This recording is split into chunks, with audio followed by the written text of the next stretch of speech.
អាហ្វុង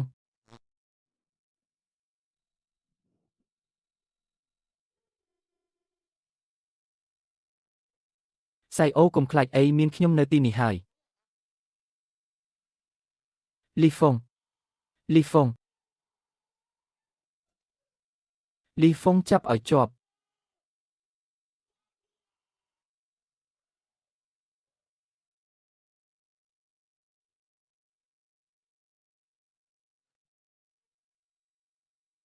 អាហ្វុងចាប់ឲ្យជាប់ខ្ញុំនឹងទាញអ្នកឡើងមក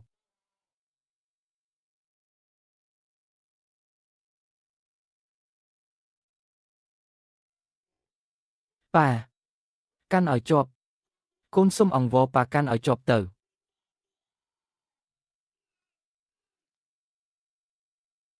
សាន់យ៉ុងទាញប៉ាឡើងទៅ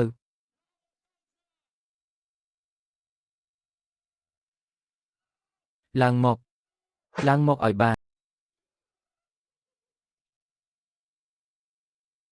ប៉ាកូនសុំទោសភ្លើងឆេះខ្លាំងពេកកូនមើលមិនឃើញទេបើមិនមែនព្រោះប៉ាបង្ខំឲ្យកូនរត់មុនទេកូនក៏មិនភ័យស្លន់ស្លោរហូតធ្វើឲ្យដួលចង្កៀងដែរកូនសុំទោសប៉ាជួយកូនផង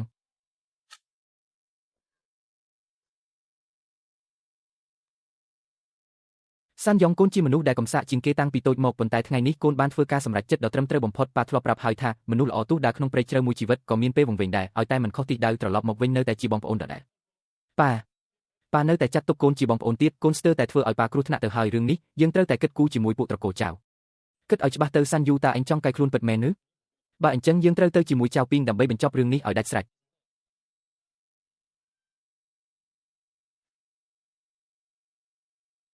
អាហ្វឹងខ្ញុំត្រូវនិយាយបែបនេះដាក់ចៅពីងពិតមែនឬសាន់យូនេះជាឱកាសដែលអញត្រូវកែខ្លួនចៅហ្វូគួយនិងចៅពីងចង់ដណ្ដើមយកថ្នាំរបស់យើងបើមិនតាក់ពួកវាចេញមកទេពួកវានឹងបន្តបង្កបញ្ហានៅក្នុងក្រុងទៀតធ្វើតាមខ្ញុំប្រាប់ទៅប្រាប់ពួកវាថាទំនិញនៅណា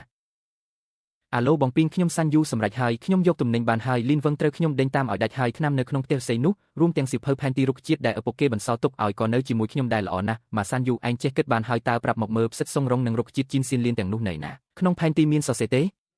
រសេរហើយក្នុងផែនទីមានកត់ត្រាថានៅក្រោមជ្រលងដួនហ្វុនមានរុក្ខជាតិជីនសៀនលៀនដុះពេញនឹងខ្ញុំបានយកក្រណាត់ក្រហមចងសម្គាល់លើមេឃឈើហើយបងពីងមេឃចិត្តងឹតហើយខ្ញុំម្នាក់ឯងយកមិនអស់ទេខ្ញុំក៏លាក់ទំនិញទុកក្នុងប្រហោងឈើនៅមាត់ជ្រលងដួនហ្វុនបាត់ទៅហើយអញប្រញាប់នាំមនុស្សមកទទួលខ្ញុំមក$2000នោះ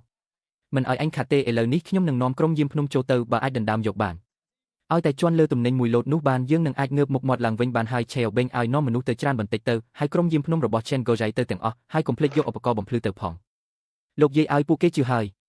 ឆេអូបេងនិយាយថាគេនឹងនាំក្រុមយាមភ្នំរបស់ឆេនហ្គោយ៉ៃទៅហើយមានមនុស្សជាង10នាក់ទៀតនឹងចូលទៅក្នុងភ្នំទាំងយប់សេនយូឲ្យក្រោកឡើងយើងត្រូវតែទៅកន្លែងខ្ពស់ជាងនេះទៅណា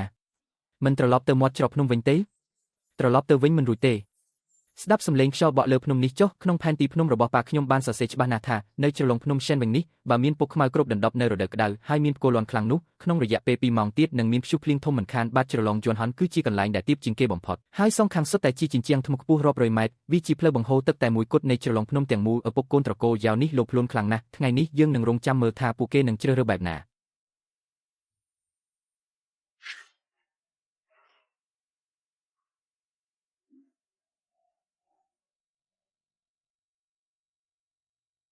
បងបេងមើលចុះនៅលើមេឃឈើមានចុងក្រណាត់ក្រហមមែនទែនហាត្រូវហើយគឺនៅទីនេះឯងគ្រប់គ្នាធ្វើការឲ្យលឿនឡើងរ៉ាវបេងឆេនហ្គោជេក្នុងព្រៃជិតមានទឹកជំនន់ហើយជ្រលងភ្នំយួនហាន់គឺជាកន្លែងបង្ហូរទឹកកុំឲ្យចូលទៅឲ្យសោះឆាប់ឡើងលើភ្នំទៅលិនវែងគុំស្មានថាខ្ញុំមិនដឹងថាអញកំពុងគិតអ្វីឲ្យសោះអញចង់បោកពួកយើងដើម្បីយកខ្សែមាសទាំងនេះតែម្នាក់ឯងមែនទេគុំសង្ឃឹមឲ្យសោះបងប្អូនឲ្យគុំស្ដាប់វាគ្រាន់តែខ្លាចពួកយើងដណ្ដើមផ្លូវរកស៊ីរបស់វាទេឆាប់ទៅដណ្ដើមខ្សែមាសស្មកទេនេះពួកគេមិនស្ដាប់ខ្ញុំសោះខ្ញុំបានធ្វើអស់ពីសមត្ថភាពហើយពាក្យល្អមិនអាចខាត់មនុស្សដែលចង់ស្លាប់បានទេភ្នំគឺយុត្តិធម៌ណាស់វាផ្ដល់ឲ្យគ្រប់យ៉ាងប៉ុន្តែក៏ដាក់ទោសអ្នកដែលងឹតទងល់ដោយសារលោភលន់ហើយមិនគោរពធម្មជាតិដែរ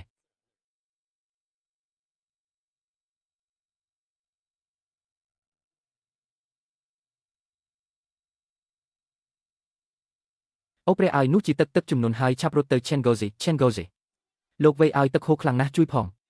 ប៊ីងគឺខ្ញុំរត់លេងរួចហើយអ្នកចុះមកហើយឆាប់ឡើងលើដើមឈើក្បែរនោះទៅ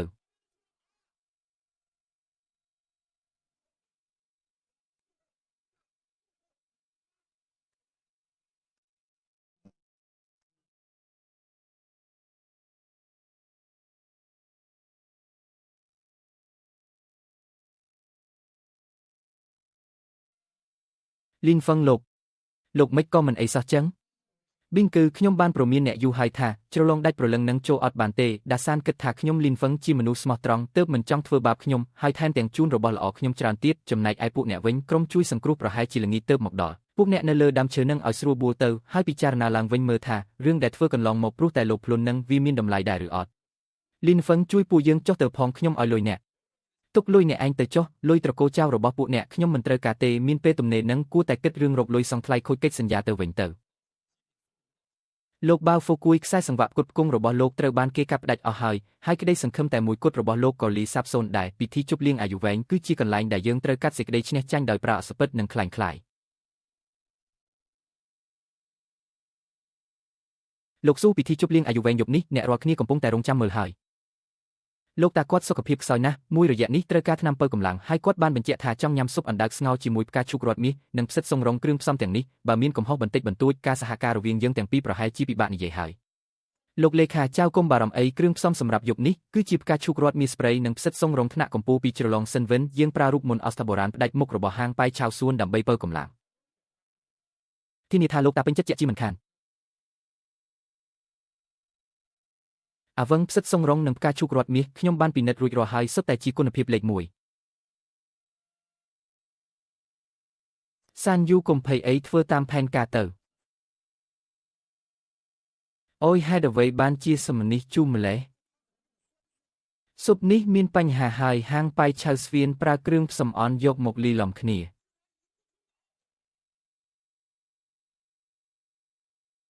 អ្នកទាំងអស់គ្នាមើលចុះនេះហើយជាឱសថអាហាររបស់ហាងប៉ៃឆៅស្វៀនដើម្បីកាត់បន្ថយចំណាយមិនប្រើរបស់ល្អទេតែបែរជាទៅខុបខិតជាមួយអាឈ្មួញទុច្ចរិតលីនហ្វឹងទៅទិញផ្សិតសុងរងដែលគេកែច្នៃដោយសារធាតុគីមីនិងស្ពនធរយកមកបន្លំថាជាផ្សិតពីភ្នំសិនហ្វឹងទៅវិញ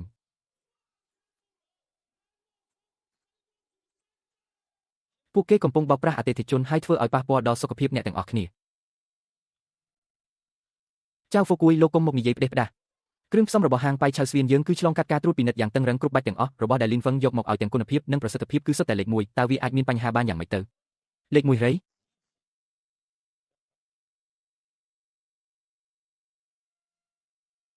លោកស្រីស៊ូកុំព្យាយាមលាក់បាំងអីនេះគឺជាផលិតផលពីភ្នំហ្វូគួយរបស់យើងដែលយើងលួចយកគំរូពីក្នុងប្រអប់ដែលលីនហ្វឹងដឹកមកកាលពីម្សិលមិញនេះគឺជារបាយការណ៍ដែលខ្ញុំធ្វើសម្រាប់ផ្នែកត្រួតពិនិត្យគុណភាពក្នុងនោះបានសរសេរយ៉ាងច្បាស់ថាក្នុងចំណោមផ្សិតទាំងនេះមានផ្ទុកសារធាតុស្ពនធរឧស្សាហកម្មនិងសារធាតុរក្សាទុកអាស៊ីតខ្លាំងលើសកម្រិតបើអ្នកណាបានញ៉ាំទៅនឹងធ្វើឲ្យឈឺក្រពះពោះវៀនធ្ងន់ធ្ងរនិងប៉ះពាល់ដល់សុខភាពពួកអ្នកនៅហាង Bakersfield ដើម្បីតែការពារលេនហ្វេងសូម្បីតែសុខភាពរបស់លោកតាយ៉ាវក៏មិនខ្វល់ដែរស៊ូឆេងថ្ងៃនេះពួកអ្នកមិនត្រឹមតែត្រូវសងសំណងខូចខាតដ៏ច្រើនសន្ធឹកសន្ធាប់ប៉ុណ្ណោះទេតែស្លាកយីហោហាង Bakersfield នេះក៏គុំសង្ឃឹមថានឹងរក្សាទុកបានឲ្យសោះទំនិញនេះមិនមែនជារបស់ខ្ញុំទេលិនវែងឯងនៅហ៊ានចេញមុខទៀតហេឯងប្រើទំនិញគីមីអនទៅធ្វើបាបលោកតាថ្ងៃនេះឯងត្រូវតែទទួលខុសត្រូវ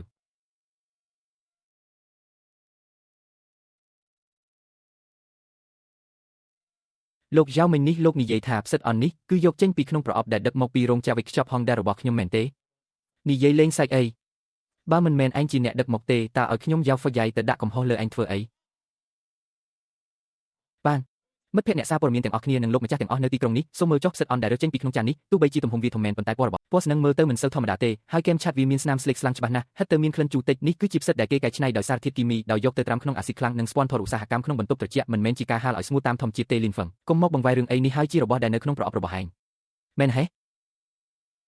សានយូយកប្រអប់ការពារសំណើមដែលរោងចក្រប្រអប់ក្រដាស Honda របស់យើងផ្ញើមកថ្ងៃនេះចេញមក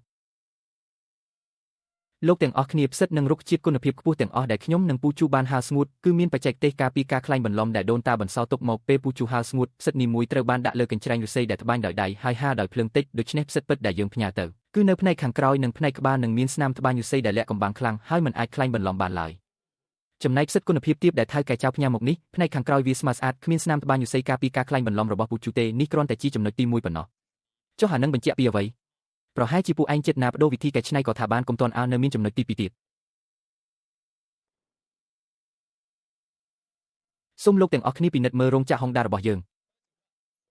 រាល់ប្រអប់ក្រដាសការពារសំណើមដែលផលិតចេញពីរោងចក្រគឺសុទ្ធតែត្រូវបានគេប្រើផ្សែងឈើហូបផ្លែនិងទឹកថ្នាំពិសេសដើម្បីកម្ដៅនៅស្រទាប់ខាងក្នុងមុនពេលចេញពីរោងចក្រហើយក៏មានបោះត្រាដែកដែលមើលមិនឃើញជារូបសត្វក្នុងរឿងសានហៃជីងដែលអាចមើលឃើញតែក្រោមពន្លឺ Ultraviolet ប៉ុណ្ណោះនេះគឺជាការការពារពាណិជ្ជសញ្ញាដែលយើងបានស្នើសុំដើម្បីកុំឲ្យអ្នកដទៃយករបស់មិនល្អមកបន្លំអ្នកទាំងអស់គ្នាមើលឲ្យច្បាស់ទៅនេះគឺជាប្រអប់ពិតរបស់ខ្ញុំ ចៅហ្វូគួយយកប្រអប់ដែលដាក់ផ្សិតសុងរងគុណភាពអន់នៅក្នុងដៃឯងនឹងចេញមកយកទៅឆ្លុះមើលទៅ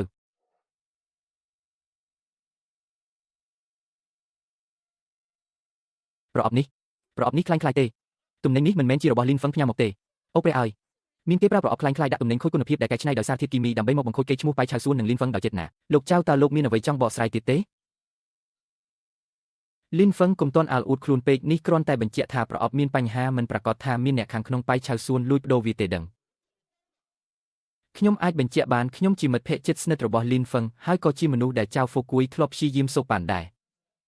គឺអានឹងហើយដែលប្រើលុយមកលបួងខ្ញុំឲ្យខ្ញុំទៅបំផ្លាញពិធីរបស់កាលពីម្សិលមិញនៅលើភ្នំក៏អានឹងដែរដែលព្យាយាមដណ្ដើមយកថ្នាំពួកវាចង់កាត់ផ្តាច់ផ្លូវរស់របស់គ្រប់ពេលវេលា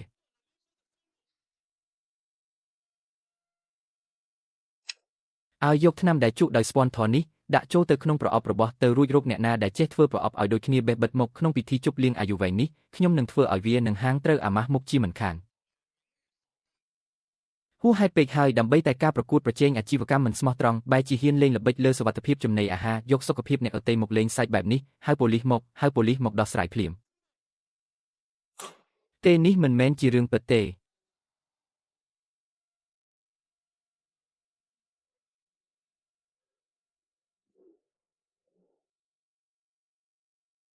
ពួកអ្នកជាប់ពាក់ព័ន្ធនឹងការរំលោភលើសុវត្ថិភាពចំណីអាហារការបោកប្រាស់ក្នុងអាជីវកម្មនិងការបង្កជម្លោះសូមតាមពួកយើងទៅដើម្បីទទួលការស៊ើបអង្កេត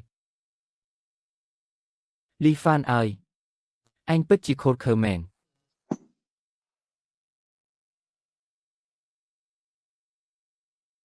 អាហ្វានអរគុណអ្នកណាលោកស្រីស៊ូខ្ញុំធ្លាប់ប្រាប់ហើយថាពួកយើងអ្នករកស៊ីតាមភ្នំគឺពឹងផ្អែកលើភាពស្មោះត្រង់និងសមត្ថភាពពិតប្រាកដត្រកូលចៅចង់ប្រើល្បិចចោខ្វក់ដើម្បីកាត់ផ្លូវខ្ញុំប៉ុន្តែថ្ងៃនេះរបស់คล้ายៗគឺនៅតែជាคล้ายៗមិនអាចคล้ายជាពិតបានឡើយជនជាប់ចោទចៅហ្វូគួយបានប្រព្រឹត្តបទល្មើសសុវត្ថិភាពចំណីអាហារនិងបទច្បោកពាណិជ្ជកម្មត្រូវផ្តន្ទាទោសដាក់ពន្ធនាគាររយៈពេល8ឆ្នាំជនជាប់ចោទចៅប៊ីងបានប្រព្រឹត្តបទបង្កភាពចលាចលនិងបទរារាំងអាជីវកម្មត្រូវផ្តន្ទាទោសដាក់ពន្ធនាគាររយៈពេល5ឆ្នាំជនជាប់ចោទឈឹងគូជឺត្រូវផ្តន្ទាទោសដាក់ពន្ធនាគាររយៈពេល3ឆ្នាំជនជាប់ចោទម៉ាសាន់យូដោយសារតែគាត់មានស្នាដៃក្នុងការជួយស៊ើបអង្កេតតាមច្បាប់គឺរួចផុតពីទោសទណ្ឌហើយអាហ្វងសៃអូត្រឡប់ទៅទីរួមស្រុកវិញយកមកឯងទៅនៅជាមួយខ្ញុំទៅឯងនៅជួយការងារនៅរោងចក្រជាមួយខ្ញុំឲ្យស្រួលបួលទៅខ្ញុំធ្លាប់និយាយហើយថាឲ្យតែត្រឡប់មកវិញបានហើយដឹងខុសត្រូវច្បាស់លាស់យើងនៅតែជាបងប្អូននឹងគ្នាអាហ្វងអរគុណឯងណាស់អរគុណឯងណាស់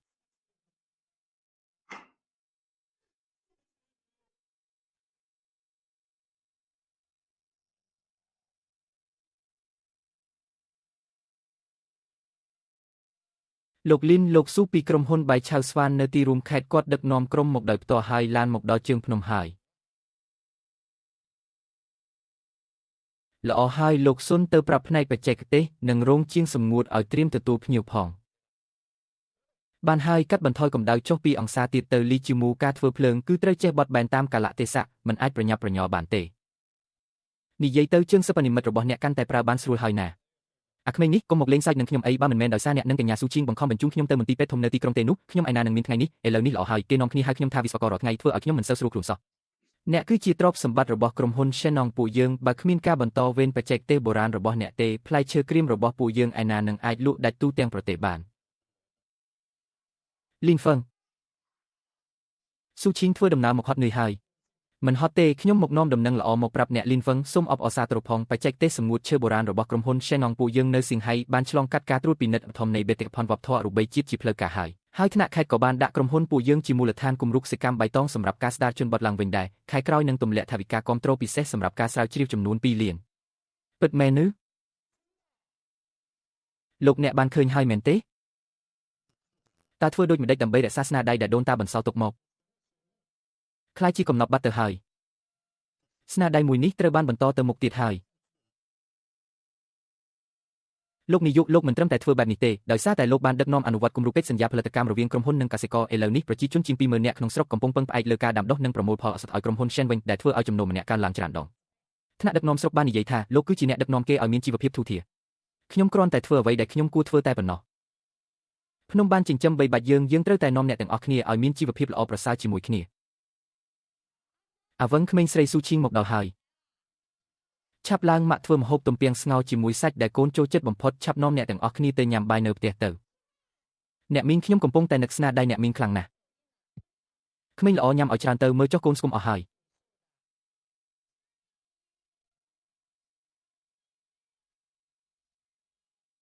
លោកនាយកសុនសូមអង្វរលោកជួយនិយាយប្រាប់លោកនាយកលីនផងពួកយើងពិតជាត្រូវការតែបាយហូបប៉ុណ្ណោះការងារហត់នឿយរੂខ្វាក់ប៉ុណ្ណាក៏ពួកយើងសុខចិត្តធ្វើដែរមានតែប៉ុណ្្នឹងទេលោកប្រធានសុនយ៉ាងហោចណាស់យើងក៏ធ្លាប់ធ្វើការកន្លែងតែមួយដែរសូមលោកជួយសម្រួលបន្តិចទៅតោះចៅហ្វូគួយចៅប៊ីងពួកឯងមើលផងទីនេះជាកន្លែងណានេះជាក្រុមហ៊ុនសានហៃសិនវឹងណាកាលពីមុនពួកឯងធ្វើបាបលោកលីនយ៉ាងម៉េចខ្លះឥឡូវនេះអ្នកណាក្នុងក្រុមក៏ដឹងដែរក្រុមហ៊ុនយើងមិនទទួលពួកឯងទេចេញទៅគុំរំខានអ្នកអតីតតម្រង់ជួរលោកប្រធានសុនពួកយើងដឹងកំហុសពិតមែនហើយពួកយើងមិនសុំចូលធ្វើការក្នុងរោងចក្រទេឲ្យតែបានបោសសម្អាតទីធ្លាឬដឹកសម្រាមក៏បានដែរឲ្យតែមានបាយហូបឆ្អែតមួយពេលទៅបានហើយកូនប្រុសខ្ញុំជើងវាធ្វើការធ្ងន់មិនកើតទេសូមលោកមេត្តាជួយផងអូនេះមិនមែនជាលោកចៅដែលធ្លាប់ជាថៅកែធំពីមុនទេមិនក៏ធ្លាក់ខ្លួនដល់ថ្នាក់នឹងទៅវិញនេះហើយគេហៅថាធ្វើខ្លួនឯងរងខ្លួនឯងកាលពីមុនពួកគេគៀបសង្កត់អ្នកដទៃយ៉ាងម៉េចខ្លះឥឡូវលោកលីននាំអ្នកគ្រប់គ្នាឲ្យមានបានពួកគេបែរជាមកសុំការងារធ្វើទៅវិញលោកលីនអាហ្វឹង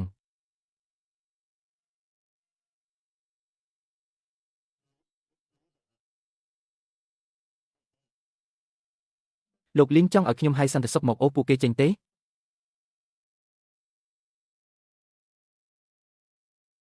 លោកសុនយើងរើសកម្មករក្នុងរោងចក្រយើងតើមានច្បាប់ច្បាស់លាស់ទេថាមិនផ្ដល់ឱកាសឲ្យអ្នកដែលចង់កែខ្លួននោះលោកលីនរឿងនេះក្នុងច្បាប់រោងចក្រយើងពិតជាមិនមានចែងមែនហើយរដ្ឋាភិបាលក៏លើកទឹកចិត្តឲ្យយើងផ្ដល់ឱកាសឲ្យពួកគេបានចាប់ផ្ដើមជីវិតថ្មីដែរគ្រាន់តែថាក្នុងចិត្តអ្នករាល់គ្នាបើក្នុងច្បាប់មិនមានចែងទេចឹងយើងធ្វើតាមច្បាប់ទៅក្រុមហ៊ុនលីនវឹងគឺជាក្រុមហ៊ុនស្របច្បាប់ក្នុងពេលដែលអ្នកចង់រកស៊ីដោយកម្លាំងញើសឈាមខ្លួនឯងទ្វាររោងចក្រយើងបើកចំហជានិច្ចសម្រាប់អ្នកដែលចង់ធ្វើការចិញ្ចឹមជីវិតលោកសុនយកស្រោមដៃនិងឯកសណ្ឋានការងារទៅចែកឲ្យពួកគេហើយរៀបចំឲ្យទៅធ្វើការនៅខ្សែផលិតកម្មកែច្នៃវត្ថុធាតុដើមលេខ1ទទួលខុសត្រូវលើការលាងសម្អាតនិងបំបែកឱសថដែលទើបជីកបានម៉ោងការងារនិងកម្លាំងការងារត្រូវតែគោរពតាមច្បាប់ឲ្យបានតឹងរ៉ឹងចាំទុកណាធ្វើការដូចគ្នាត្រូវបានប្រាក់ខែដូចគ្នាមិនត្រូវរើសអើងមិនត្រូវកាត់ប្រាក់ខែមិនត្រូវធ្វើបាបពួកគេបើពួកគេធ្វើខុសច្បាប់រោងចក្រចាំដេញចេញតាមច្បាប់ទៅខ្ញុំប្រាប់ឲ្យដឹងណាគេជាមនុស្សធ្វើការខ្លាំងណាស់ត្រូវបើកប្រាក់ខែឲ្យគេឲ្យគ្រប់មិនឲ្យខ្វះសំបីតែមួយសេនលោកលីពិតជាចិត្តទូលីមែននេះហើយទើបហៅថាទឹកចិត្តអ្នកដឹកនាំពិតជាធំធេងដូចជាភ្នំមែន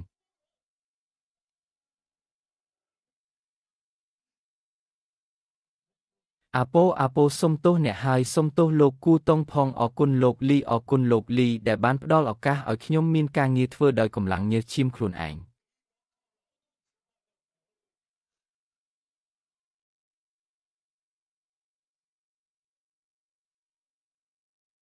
អាប៉ូយប់នេះរឿងដុតឈើកុំឲ្យភ្លើងខ្លាំងពេកត្រូវចាំមើលឲ្យល្អកុំឲ្យខូចកេរ្តិ៍ឈ្មោះហ្វៃអេរបស់យើងឲ្យសោះលោកពូកុំបារម្ភអីខ្ញុំជាអ្នកបន្តវេនពីសានហៃសិនវូណា